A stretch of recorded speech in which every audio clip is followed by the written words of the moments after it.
Hey Woodward, first off, congratulations on hitting 2,000 subscribers. So, let's talk about sociopathic player characters. This is actually a really interesting topic, and one I considered exploring from a player's point of view years ago, although I've never tried to tackle it as a GM for the simple reason that as a GM, you can't make players care about something.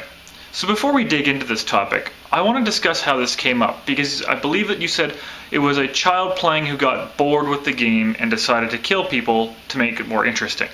That's something I want to come back to in a minute, because how people deal with getting bored with the game and its effect on their players is actually really important to how the game system works. I have to ask you though, is this something that you really want D&D players to do? There's a few reasons I'd ask you that. First off, it's very contrary to how D&D is structured. So it's very easy to make an argument for why D&D characters are so callous. The character sheet alone is full of ways to kill people. D&D in its own way can encourage this.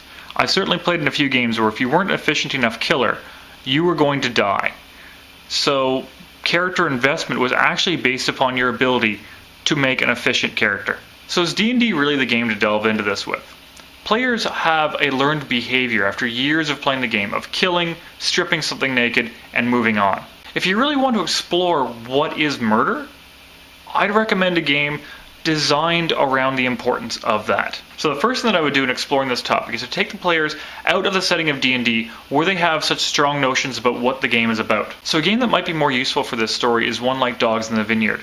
Not only does it quantify relationships, but it is about morality. So the last thing I wanted to say was, when you're playing a game like Dungeons & Dragons, and you are uninterested in what's going on, the only tool you have available to you in that game to make it more interesting is your character, who is engineered for killing.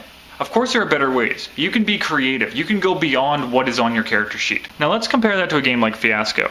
The most fun I've had playing Fiasco was by playing a character who was a jerk, particularly a jerk to the other player characters in the story. The difference is that in a game like Fiasco, the other players at the table have more control over my ultimate fate than I do. They can see me suffer for the terrible things that I've inflicted on their players, and I want them to. It's a great example of a game where people can feed off of each other's behavior, especially if they're acting out within the story. So, Woodward, what you do in your games is ultimately up to you, but I hope that you consider a few of these ideas, and thank you very much for bringing up this topic.